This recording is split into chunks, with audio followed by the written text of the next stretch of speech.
Roll camera. Mics up. And action. Live from Australia, streaming around the world. The most cinematic podcast of your week awaits. This is Bottomless Popcorn with your host, Morgan Brown. Hey everybody, my name's Morgan. This is another episode of Bottomless Popcorn. On today's episode, we have another friend of mine who is a performer at Disney on Ice. It's Kristina Yntema. We're going to chat to her today about her top 4 favorite films. Being a performer, I think you'll appreciate that a lot of her films fall into that musical and entertainment categories. It's quite an exciting choice of films. So let's get straight into it and speak to Kristina about her top 4 favorite films. Hi, I'm Kristina, and the last movie I watched was Encanto.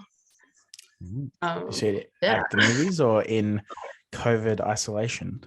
I saw it at the movies, actually, with my dear friend Andrea, and we had the whole movie to ourselves because we were watching it at 1 p.m.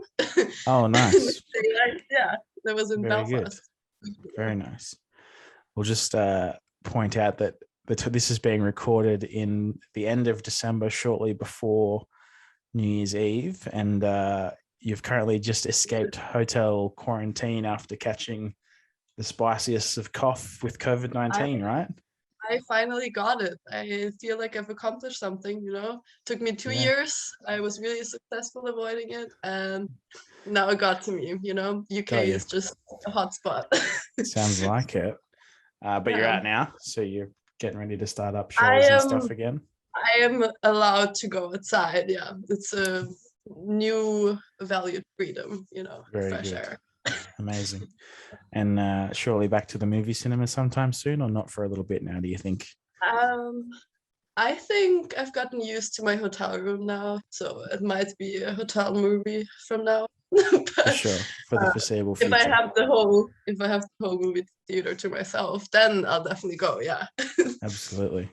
I should probably talk quickly about how we know each other before we get stuck into it. So you and I met at the International Space Station in 2010 when we were up in space, I think it was. I would have to ask Putin, but I think he has a specific date. But yes, yeah, I think best check with the president before you start spilling some of those government secrets from Russia. The fact that I just said his name is already okay, yes, tone it down. Yeah. This is going to be the last episode of the podcast now, too, obviously, because you've mentioned him. So take him down. Let's make it a good one, yeah. The one and only. Yes. No. Right. No, we're good friends. Honestly, Morgan, I feel like I've known you. Me and you, or you and Putin? Or me and Putin? No, me and you. Yeah. It's my homie. Yeah, for sure. Okay, we are going to go to the movies today. We're going to watch your favorite film, and we're going to see a couple of trailers that you've picked as well on the way to the movies. But obviously, we're going to the movies, so we're going to stop at the candy bar on the way through. So what snacks and stuff are you going to pick up on the way through to watch the movie with? That's a good one. I'll go classic. It's just popcorn. Just popcorn, nothing else. If I feel, usually I wouldn't buy it myself. So when I would go with my parents, they would always buy nachos, and I would always be like, no, I don't want them. And then once we sit down, I would be like, pinch some. Actually, yes, I want that. Yes. And then it would get to the point that while the advertisements are happening, they're just getting another one because they're like, okay, I'm not sharing this. This is mine now. Fair enough. And then, so if you get popcorn though, are you getting sweet or salty popcorn? Salty. Yeah. Good. Correct answer. Yes. Just double checking. I thought about it today. I was like, they should have the option to add chili flavor or something to spice it up a little bit. You like spicy stuff? Yeah. I add chili. I have it here. I travel my own chili. Wow. I add it to everything, and even for a company meal, I show up with my own salt and chili because I don't trust it. So, So I think I will travel my own chili to the movie theater from now on and just add it there, I can't handle spice. I think I can handle spice, but I can't. Well, so you take the the sweet popcorn then if you can't handle spice. I get the salty one. I like salt too much already, or yeah. Like I tried the sweet one once. Obviously, sometimes on tour they sell both, and I'd never tried the sweet popcorn before, and I tried it, and I thought it was gross. I've tried like flavored ones before, like caramel ones and chocolate ones and stuff, and they're okay. But the chocolate covered are not too bad sometimes. Yeah. If it's I don't know, a specific brand and specific, But the caramel ones, it was an interesting experience. I bet. Yeah. When you go to the movies, what kind of like cinema do you go for? Do you go for like the biggest screen you can find, or do you go for like recliner seats, or do you like the gold lounges where they bring food and drinks into you while you're watching the film? I think my favorite one that I ever went to was one in the States where the seats would recline and they would bring you food and you could order like pretzel bites and like with honey mustard or something, and you just chill there and you feel like, I don't know, some movie star, I guess, watching other movie stars. Nice. I think that do you remember what you saw when you went to that one? I think it was Frozen 2. Of course. It just enhanced the whole experience, Of course, yeah. Might be wrong though. Might be doing some research for work purposes, That was all. It was a business expense, Yes, of course. Can you remember the first movie you ever saw at the movies? Yeah. What did you see? You will laugh now. And it's Hannah Montana the movie. And I told you'd laugh. Wow, yeah. This was like last week, wasn't it? Yeah, it was last week when I was like 10 years old. And so there was the premiere, and they would bring out gifts for almost everyone that was sitting there. So like someone got a CD, someone like this, and then they would pick a random number and bring them back up on stage, and they like won tickets to a concert, and like it was insane. Like I was like, is this what going to the movies is like every time? Wow. No, unfortunately not. No, yeah. No, it's not. Not at all.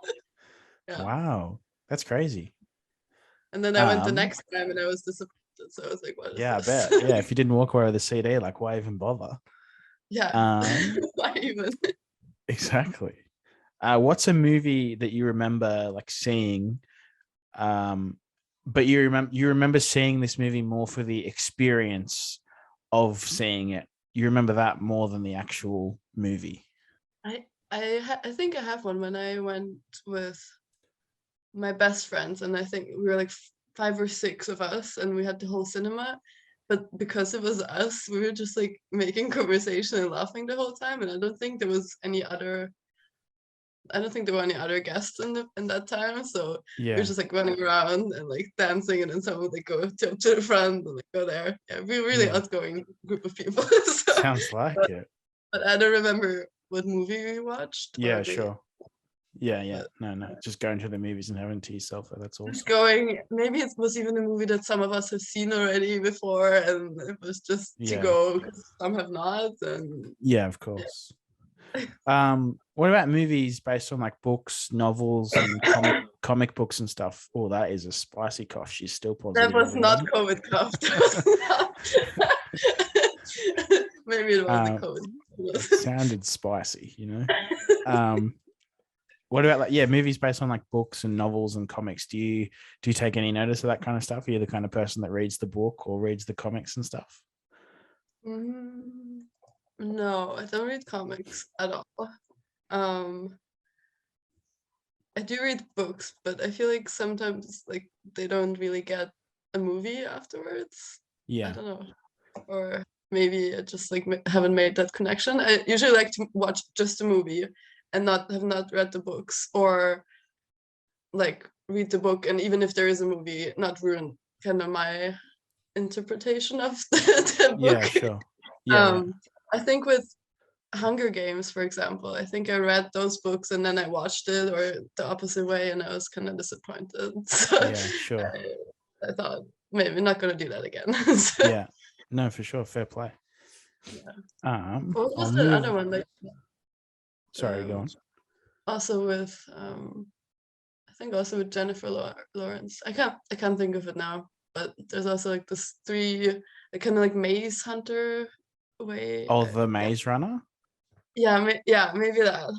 Yeah. The same way, like way you imagine the arena would be built, and then you see the movie, and it's kind of okay, different. Yeah. Yeah, sure. We're gonna go into your first trailer. But what year were you born? If Hannah Montana was the first movie you saw at the movies, Back like in 2005. 1950, back Yeah. in Soviet Russia. No, 99. Yeah. So how old were you the first time you went to the movies then? Like I 8 don't or know. 9? Probably. Yeah. I Wow. didn't go a lot to the movies. It was like a once a year thing because Yeah. skating is more important than going to the movies. So Yeah. I was just thinking about it after you said it. I was like, I swear that came out in like that show was big in like before. 2006 or Yeah. something. Yeah. I was like, I think Yeah. I was still in school when that was. Yeah, right. Yeah. No, good That's times. crazy. Yeah. Gee. All right. We'll go in now. We're in the cinema, and your first trailer is about to come on, and this is for the film American Beauty. Because it's a movie from the same year as I was born, to be honest. 99. Yes. And I think it's a very different time back then. But what I like about it is that it's very American. Like that's how I legit imagine 50-60% of middle class Americans living their lives. Like maybe like Sure. 20 years, maybe not now, but that kind of like frustrated married guy and that's just unhappy with his marriage, and instead of having a conversation and talking, they're like avoiding that completely. And yeah, I also thought it was very interesting the way like they have these like two subplots, right? They have this like more like of the younger side, the creepy stalker neighbor that's like obsessed with this girl, and then coincidentally like her dad has issues with his like wife, and then I don't know. Have you seen the movie? I have not seen this one. You have not. But Okay. I know enough about it that I just think it was funny that you were saying it's very American, because I was going to say that it's directed by a man named Sam Mendes, who is English and has made movies like 2 of the James Bond movies and 1917. So I think that's quite funny now. I might have to have a look at it and well, see. it plays in like a suburban typical housewife neighborhood, so maybe that's why I think that's kind of the American way. And then so there's the stalker neighbor guy, teenage guy. He films basically everything and he collects it, and then he has this strict military dad that it's completely against like anything like liberal, like gay or whatever. But then it turns out that he is actually the one who's gay, and then there's always this like funny contrast where the people that are resisting it the most usually have that kind of secret. It's a slow movie. Like if you watch it, it's not like stressful. The plot is really like it has a pace to it that's like all it part has a of pace. You don't need to. Oh, if you missed something, if you like got distracted for a little bit, you come back. No worries, it's fine. You'll still figure it out. But the way it's shot for that time, I think even cinematography wise, I don't know if that's the correct word, but it is. They have this cool scene where the dad is visualizing the best friend of his daughter, and she like lays on the ceiling and is like covered only in rose petals, and those rose petals are just like falling on top of him slowly. I think it's kind of creepy because like why is a dad after his daughter's best friend? But the way it's made, I think for that time was pretty good. Nice. That's cool. And then obviously because of when this came out, this is definitely not one you saw at the movies. Oh yeah, my mom made me watch it at like 5 years old. So like, when was the first time you saw it? Like, how is this one that you discovered and found? 2 years ago. No, Okay. 1 or 2 years ago. I think 1 year ago even. Yeah.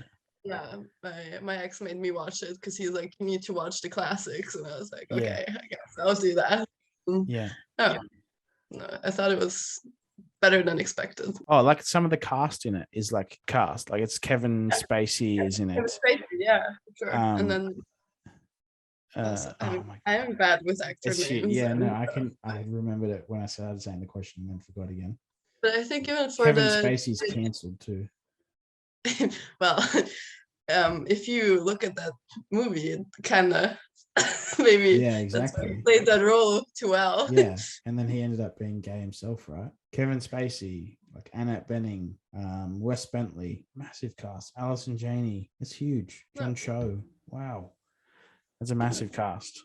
I like the acting too, and that I used to do acting as a kid, and when I watch movies, I can't not unsee something the same way. If you go to a show, you start looking at different things than the audience maybe. Yeah. So like I always try to find like if people are thinking about their lines or if they're just naturally kind of saying it. Yeah. Yeah, and yeah, and in that movie it was just kind of like I was kind of engrossed, ingrained, of what they were telling, and like actually believing their emotions. And I'll move on. What movie has the best soundtrack and what movie has the best score, like orchestra music, no words in the music? I think A Star Is Born is like pretty amazing with the soundtrack.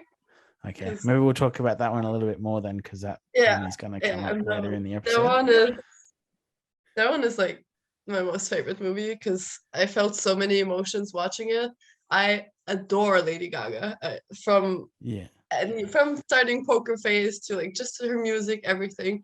And then when she started acting, it just became like a full on like I just bow down to her. And are you gonna go watch House of Gucci when that comes out in a couple of days? Yeah, I really want to do that, but I kind of wanted to wait for the movies, to watch it in the movies. But then if we can't go for a while, then I might watch it like that. But it takes away, like that's a movie that I want to see on a big screen. Yeah, absolutely. Away. Yeah, and sure. we watched it also like 9 other people of our cast, and somewhere in the middle of nowhere in Illinois, or I don't know. There was nothing to do that week, and just the music. It starts like I don't know. Bradley Cooper and her play the main roles, and all the songs are written by her and produced by both of them, and they're singing live in all the memos, like all the videos too. So you really, really get a different experience, and you can tell it's not lip sync. And like that whole, and there's so many good songs in it too. So I can't. Like, you see my excitement. Yes. Well, we'll talk about that one in a bit more detail later on, because that one's going to appear again. What about the best looking film? What do you think's the best looking film? I liked Interstellar. Yes, good one. Yeah, I did like that. Especially like those movies, if you watch it on a laptop, it's not the same. But if you watch it on a big screen, that's mostly what the movie is about. Like all the sci-fi effects that they can use nowadays. And I mean, the plot is okay, I guess, but I think the way it has been edited and made is really beautiful to watch. Yeah, nice. I saw that one in IMAX, on the biggest IMAX screen in the world, which was in Sydney, Australia at the time. That's amazing. And it was epic. It was so cool to see. That's amazing. And it was like, I think the screen was like 14 stories high or something like that, and like 30 something meters wide. Like it was gigantic. It was, you couldn't see the whole thing without like, they knocked it down, so it's not there anymore. But the next biggest screen in the world, the next biggest one in the world is in Melbourne, Australia. And the last tour I was on, we went and watched one of the Spider-Man movies on that big screen, and that was pretty cool too. Just seeing it that big and stuff was awesome. What's the funniest movie that you've ever seen? coming out with these questions. No, I'm kidding. There's heaps more questions. I bet it's a podcast after all. I enjoy it. I just have to think a little bit. Funniest.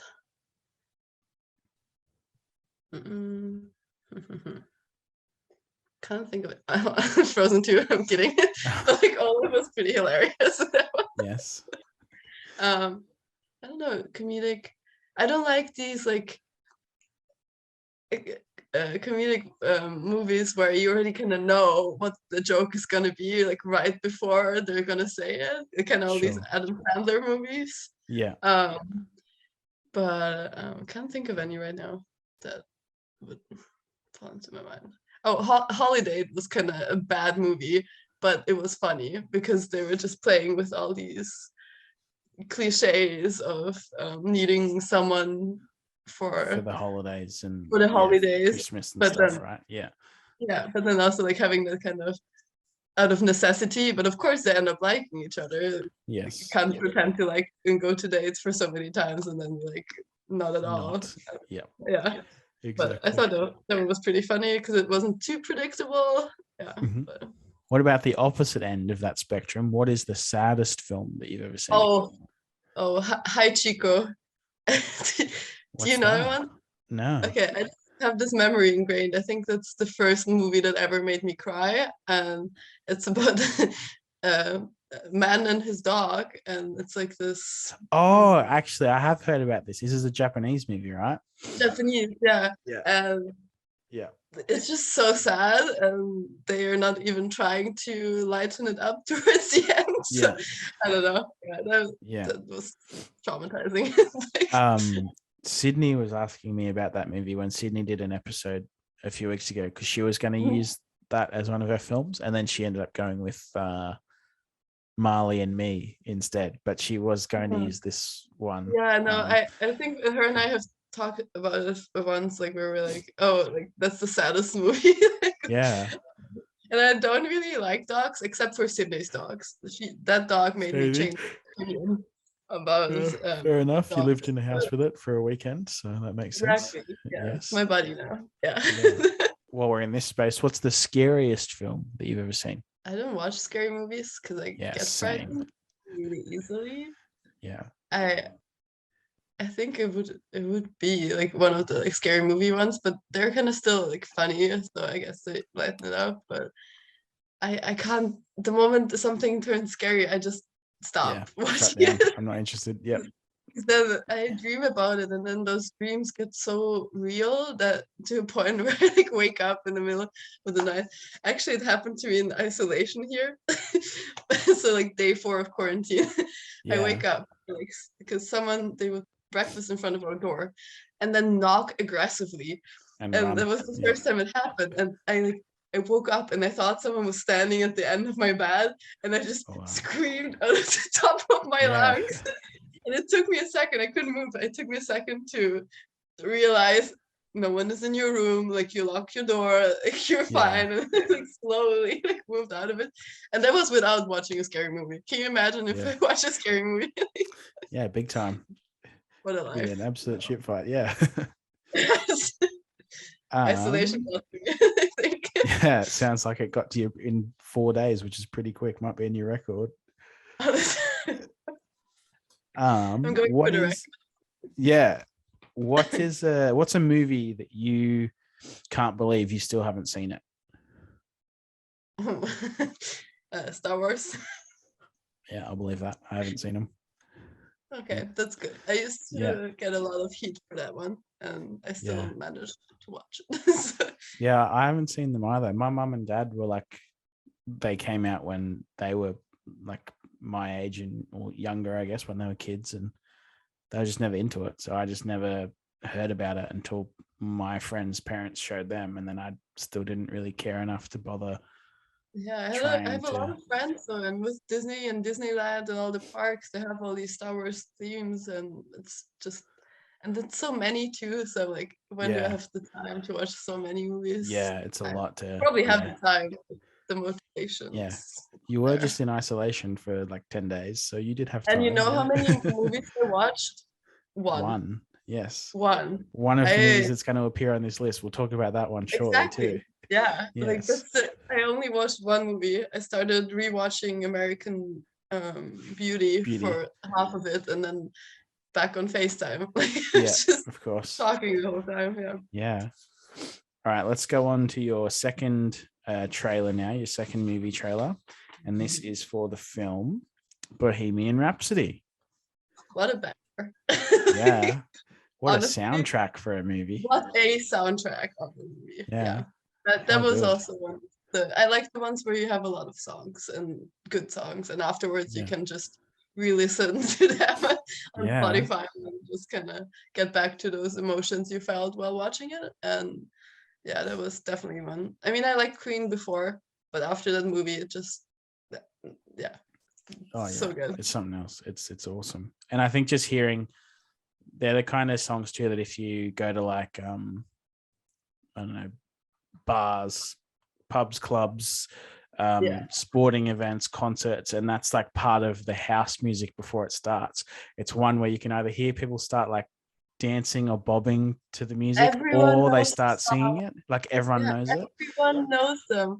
Like I feel like once a week we play Bohemian Rhapsody in our makeup room. Like it just happens, and it's always a good mood. And I have never really seen anything from Queen before the movie, so like I didn't watch that live Wembley Stadium concert that they had. So I feel like the people that didn't like the movie, they thought that was kind of the way they did all of that, and it's too long, like 20-minute concert towards the end of the movie.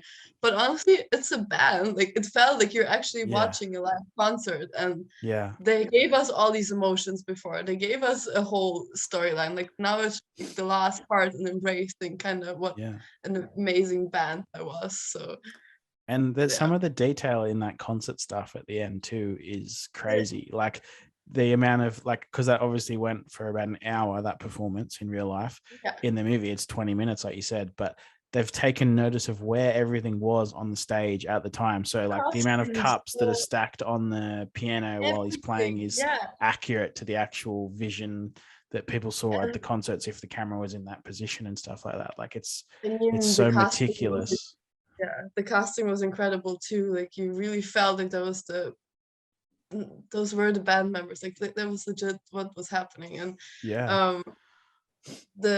even the way they move, like especially like who was it? Rami Malek is Freddie. Rami Malek, how he was moving as Freddie Mercury, like he really did him well, I think. It's crazy. You fully believe it too. Hey, like it's just so well done. And also like it's a good soundtrack, and of course the music is amazing, but they have also these comedic parts where they play Bohemian Rhapsody for the first time towards the manager, and he's like, you can't play that song, and they're like, no, we're gonna do it. And I don't know where they like throw something out at the window, and it was so well done. I looked up a little bit of trivia. So at the beginning of the movie, this was a Fox movie, so the 20th Century Fox logo plays at the start, but instead of the orchestra fanfare, it's played on electric guitar and drums. And that music is recorded by like Brian May and Roger Taylor, so the actual guitarist and drummer from Queen did the music for that little part, which I thought was pretty cool. It's a flow, like already from the start, and then it's like straight into the like the idea of the movie, and like into the soundscape of what Queen music like sounded and like. And if you look at the way, sometimes if you notice those scenes, my stepdad works as part of the crew in movies, so he's part of builds like dolly and the camera. So a grip? Some of those angles, grip, and so some of the when the beginning scene, they only give us a little bit, like they kind of give us the stadium and the way it's done, but if you just like look the way the camera is like following really smooth, and then there comes another person in, it still keeps moving, and it's like it's so amazing to see sometimes how smooth it is, and it's all like one shot. And it's so clever. It's so cool to see like the amount of work that goes into making that stuff look as good as it does, and like for the most part, and the idea is that the average audience member would never ever notice or have to think about it. But like, No, but what makes a good movie is when the camera really like captures it so as close to real life as possible. So yes, um it's not doing that's things what that are makes like a good out. movie. Yeah, exactly. It's not doing things that are like impossible. It's just being Yeah, in the it's just right place at the right time to tell the when you best cut it, story. where are you Yep. gonna make the next person come in from? That's kind of keeping someone's attention, and I think that worked really well, especially in like the beginning. Like I just remember like the way it, like slowly moves up and follows him, and you see like that backstage area, and Yeah. It's clever. It's so good. And then, so now the band Queen tours around the world with Adam Lambert as the kind of frontman, their singer. Oh, okay, I didn't know that. Yeah, he was an American Idol contestant. I know who he is. Yeah, but he has a cameo in the movie as well. So there's a scene where Freddie's on the phone at a truck stop and a truck driver pulls in and parks, and Freddie goes into the bathroom with him. So Adam Lambert is the truck driver. He's got a lot of makeup and facial hair on, but that's Adam Lambert. Not that. Yeah, I remember just though, but no. And I think the band manager, or the scene you were talking about before when they were playing him Bohemian Rhapsody, that's Mike Myers. That is the guy that is Austin Powers. Which I was like, I couldn't believe it when I saw it. I was like, what? There's no way. That's not the same. But like makeup and prosthetics and stuff. It's totally different person. It's crazy. What movies has your dad worked on? That's pretty cool. Where does he do that back home in like Austria or what? Yeah, my stepdad. Yeah, he that's actually how my mom and my stepdad met, like on set, because I was like in a series and he was part of the crew. Right. Yeah, no, that was fun. That's cool. What was that? What were you a part of? Mission Impossible. I was doing like a few things. One of them was like a series about on like Austrian like Lipizzaner. I don't know, like that's like the white horses. So they had like this whole like drama build around this horse school, and another one was like where my sister and I both played in. We played the same, like it was a crime movie where my dad in that movie killed someone before DNA testing got invented. Yeah, sure. And then over time, like they've developed more of the technique and everything.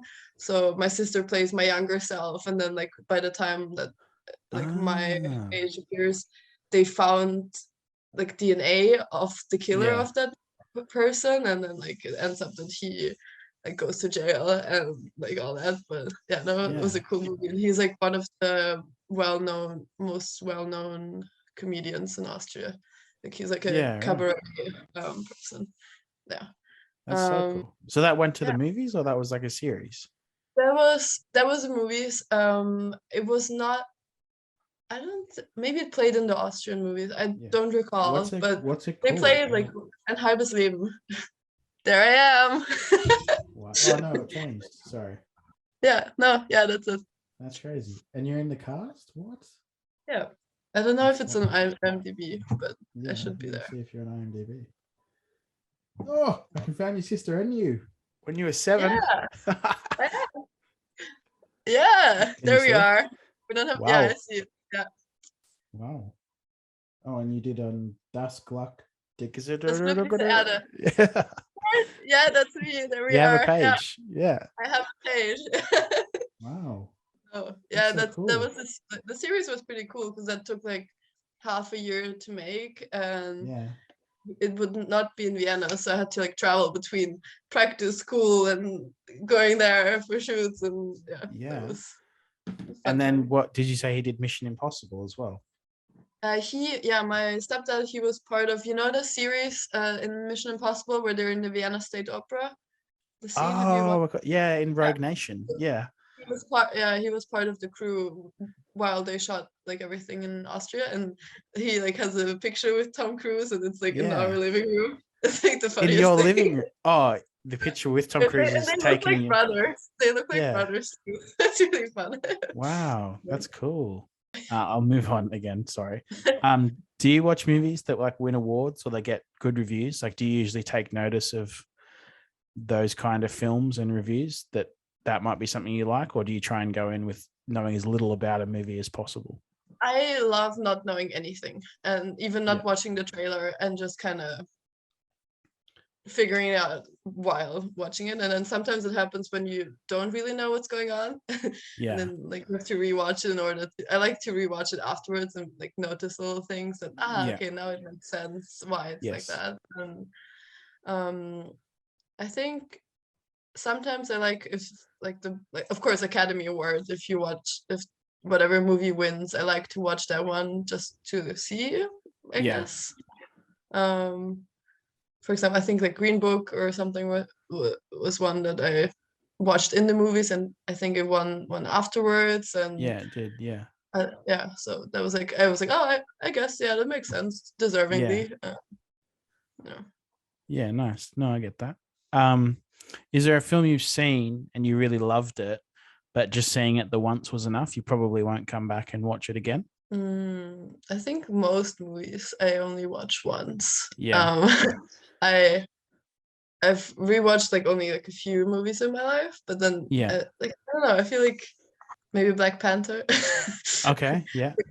Like I enjoyed watching it, and I also watched it in the movies, but it's not something that I'm gonna rewatch again just because I feel like I remember the plot kind of well, and Yeah. I feel like if I forget the plot, then maybe yeah, I'll watch it again. Yeah, sure. What's a movie that surprised you the most? Like you went in, you didn't have any expectation of it, and you came out really super glad you'd seen it.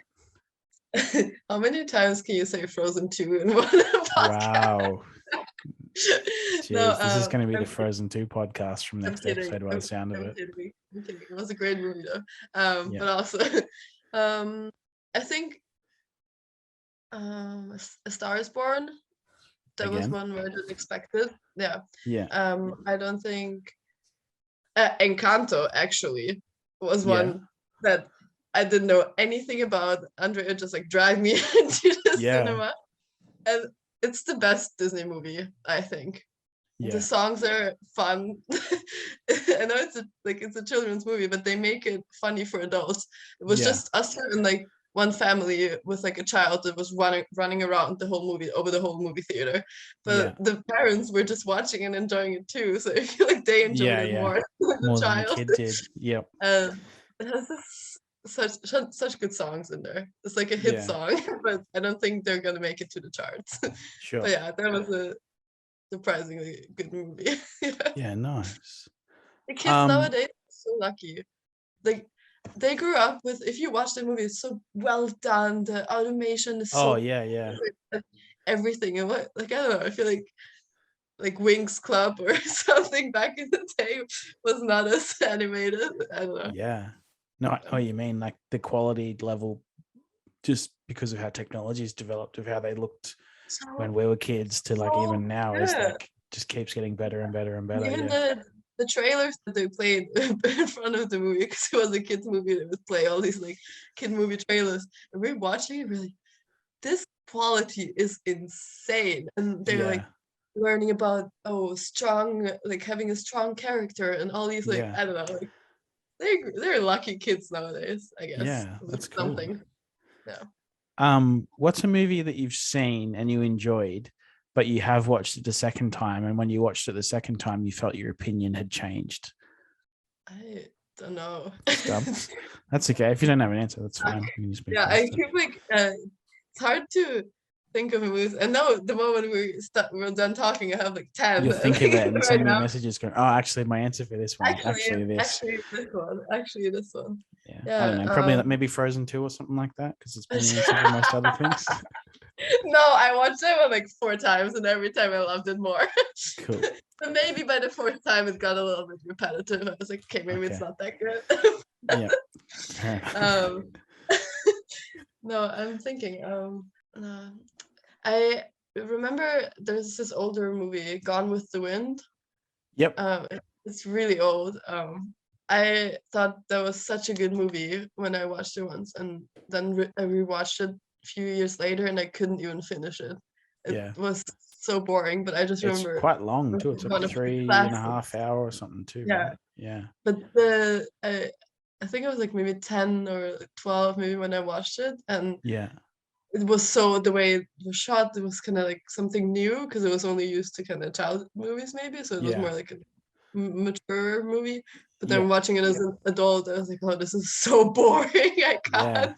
I actually, that film adjusting for inflation, that's the most financially successful film of all time too. Really? Yeah. Yeah. I mean, It's that film, and then I think it's like Avatar and Avengers Endgame. yeah. But that one is number one, which I think is That pretty one is pretty because I cool. mean it's a good movie, but I think now it's like if you watch it once, it's fine. Yeah, for sure. I'll jump on again. Let's go to your third and your final movie trailer before the feature film. And this is for the movie Rush. Yeah. Tell us about this one. This one seems like a bit of a wild card on your list of films. Unexpected, right? From Frozen Yeah. to Rush. Yeah. But I really got into Formula One over the past like year because like pandemic is Yes. cool. That series on Netflix is pretty cool. Drive to Survive. That's I awesome. love that one. That's what got me also into it because I live for that drama pettiness between those adult men. Like it's hilarious.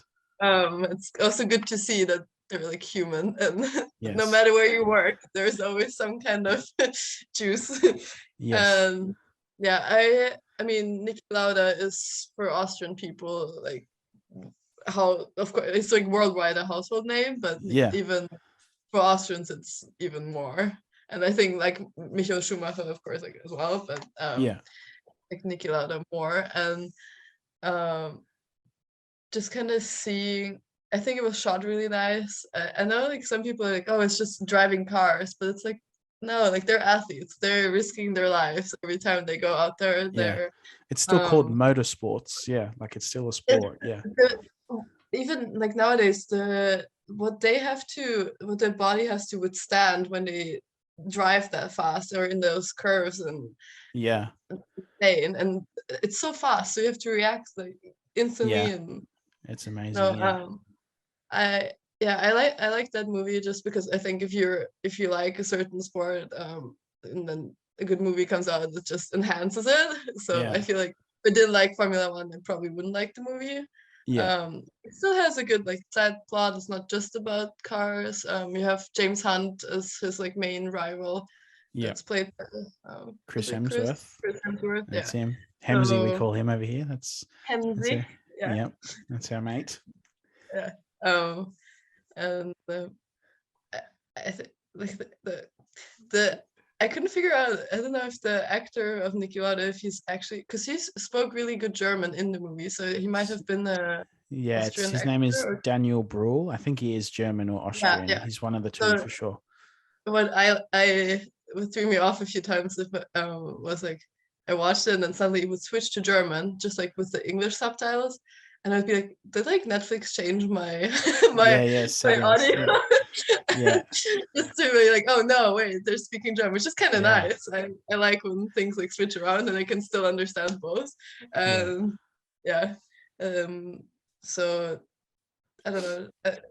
It made me feel emotions, and then with the crash as well, that like fighter spirit of him watching James Hunt winning all these races and and just fueling him to become better and challenge him. But it's also so hard to watch when he's obviously not ready yet to do that race, and like when he comes back on track. And I don't know, like, but I can kind of relate to that too. It's like, okay, like as athletes, if you get injured, you want to get out there as fast as possible again, even if it's maybe not the smartest choice. Maybe you should rest a little bit more. My favorite scene in this movie is like throughout the whole film. It's like probably better served by watching the film, obviously, but throughout the whole film, like the relationship or the rivalry between James Hunt and Niki. And then there's a press conference in the film where a reporter asks Niki Lauda a really kind of like insensitive question about his burns. And then James Hunt pulls the reporter up in the stairwell after the press conference and kind of beats him up for being kind of like really disrespectful, I thought. And it kind of puts you like, it puts you on their side of like, yeah, they kind of like stir each other up, but they don't mean each other any harm. It's just like, yeah, No, it's just to they push need each each other. other. Yeah. Yeah, they are, the two of them are like far ahead of the rest of them, so they need each other to push each other in order to like be better. It's also what makes it interesting. That's kind of the same with like now Hamilton and Verstappen. Like you need a rival, otherwise the sport gets not Boring. as interesting, Yeah, I guess. exactly. I mean, of course, always something happens, but it always kind of like starts with those two. Yeah, it's really cool. That scene always just stands out. Like when I hear that film, that's the scene I remember first. Not so much just the racing or the action stuff. It's that character driven one scene. of the funnest scenes is where he where he is in this normal car and they like their car broke down and he like is with this girl and then like she stops and he's like, no, let me handle that, and then they like stop and then the two of them are big fans of him. Yeah. And they don't even pay attention to her, but they only stop once they see him. Yes. And then when she like asks him to race the car, because he's like, no, you don't need to drive fast, there's no need, blah blah. And she's like, I'm asking you to, and then like he like drives out. I don't know. I thought it was like one of the like not, I don't know, just entertaining scenes. Like, yeah, for sure. There you go. Yeah, no, it's really good. I enjoyed this one quite a lot. They didn't let the actors drive Formula One cars though, so they're driving Formula 3 cars dressed in Formula One bodies of the time. So for like insurance purposes, they were never allowed to drive a car that could go that fast. So obviously, yeah. I thought they Formula would kind 3 of build their own cars. I didn't even think they would actually drive Formula One cars. Yeah, which I didn't even expect that. But apparently, there's some driving that is actually done by Chris Hemsworth and Daniel Bruhl, and for those scenes, that's what they allow them to do. I think. Yeah, I don't think they go that fast. It looks faster than they actually do. Yeah. No, I mean, like, it's a lot of faking in movies, so yeah. It's cool. I've got a few more questions for you, and these ones are the ones that it's all about. This is the hot and heavy stuff here. This is what we want to know. Oh dear. Who plays you in the Christina biopic? I think I would love Scarlett Johansson to play. Ah, okay. She does a good Russian-ish accent, I guess. So she is good. Yeah. No, I love her as an actress. I think she's one of my favorites. That would be cool. Who is your favorite character from any movie ever? It's probably someone from Frozen 2, right? No. Actually, I don't know the name, but have you seen? Oh, I have a good one. I don't know. Have you seen Limitless? Yes. Yeah. So like, I think it's Scarlett Johansson. No, that plays the Limitless. Wait, no. That it's not her. Scarlett Johansson in Lucy? Yeah, Lucy. Lucy is the movie. Yeah. Yeah. I love that movie. Okay. I was like thinking of that scene where she's like escaping, where they like, I don't know, like put something in her stomach or something, and I don't know. But I think that like fighter spirit, I don't know. Yeah. I love that character. It was an unexpected movie where I don't know, like I didn't know. That's like one of those where you don't know anything about, and it's just went in and got surprised and enjoyed it. Yeah, that's awesome. Yeah. Do you have a favorite filmmaker? Like if they're making a movie, you're going to see it because it's them? Quentin Tarantino, you kind of have to see the movies. Yep. Outside of that, I don't really go by filmmakers. Like I'm really bad with actors. I'm really bad with movie names or anything. But if a movie makes me feel something, I enjoy it. I might remember the name, but I'm not like someone who is all about and knows everything about everything. No, I get what you mean. So Quentin Tarantino. And then what film has the best ending? I wouldn't say a specific film. I would say the ones where afterwards you want more. Yes. Like I enjoy just the fact that it leaves you something up with imagination. Like it's not like, oh, and they lived happily ever after and that's all, but more, you think, wait, so did they like end up together, or did they feel a certain way? I don't know. Yeah, like, sure. Just open ended enough that you can like have it. I know what you mean. Afterwards, you when the movie ends, that you kind of have more thoughts about it. That kind of keeps you present in that world that they just put you in. All right, let's move on now to your final film, the feature film, the one we're here to see. We spoke about it a little bit before, and this is A Star Is Born, and we're talking about the 2018 version with Bradley Cooper and Lady Gaga. Tell us about this one. Well, where do I even start? It's about this small town like singer. Like, I mean, she's in LA, I think. But that a girl that has like this dream of becoming a star, and then like Bradley Cooper shows up in this bar and sees her sing, and Lady Gaga is just a goddess. Like when she, in the even from the start, you already completely different look, unnatural to her, and just raw talent, and you can hear that in the first song already.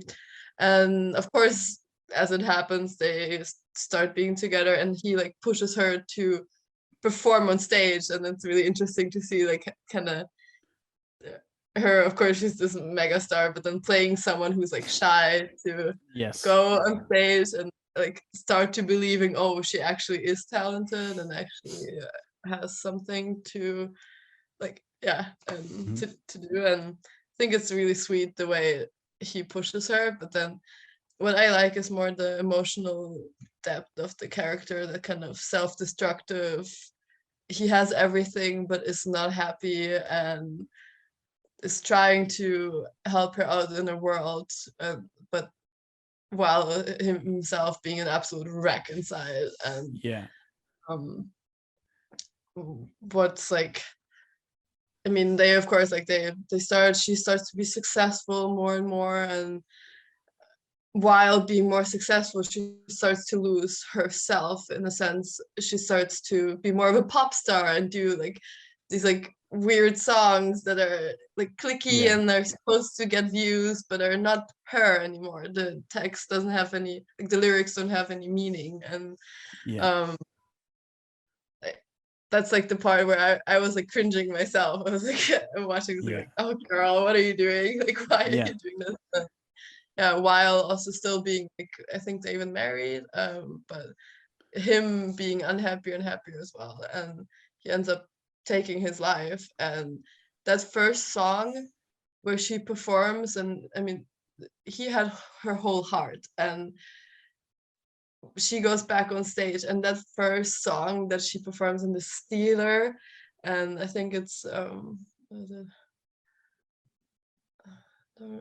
what was the song? I don't remember the song right now, but I just remember the 9 of us watching it, all of us crying, just silence and just tears. I was gonna ask, do you remember like you first saw this one? Like, did you see this at the movies? Like, do you remember how you saw this one? Yeah, and we were in middle of nowhere, Illinois or something, and it was an empty cinema. It was also kind of, I don't know, like Monday or Tuesday, and we watched it, and all of us cried. And I think and maybe because one started and then the next, but even now, whenever I hear that song, it puts me back to that place when you first saw it. And watching it, also the the shot itself, beautiful, and you just see that pain in her acting as well. And maybe it was real pain. Maybe she was able to find something from her past and apply it that scene. But so beautiful. I think that's like the most, even though it's a sad scene, it's like the most amazing scene I've ever seen in the movies. And it sounds unspectacular, but the emotions I felt, that's that's awesome. Sad. And how, like, is this is your favorite movie? So I assume you've definitely seen this one more than the once. How many times do you think you've actually watched this one? I think for me, it's a lot. If I watched it more than twice or 3, but I think this one I've seen like 4 times for sure. Yeah, nice. But I just, even now talking about it, I have all the shots in my head. I feel like I watched it and memorized it, and it's there. Absolutely. You listen to the songs. Yeah, I think the song was like I'll Never Love Again. She sings in it, and Yeah. just yeah, when she said that, it's like Yeah. you feel it, you feel that, yeah. No, But it's awesome. it also has good moments. It also has really cool. Yeah, it does. It's really cool.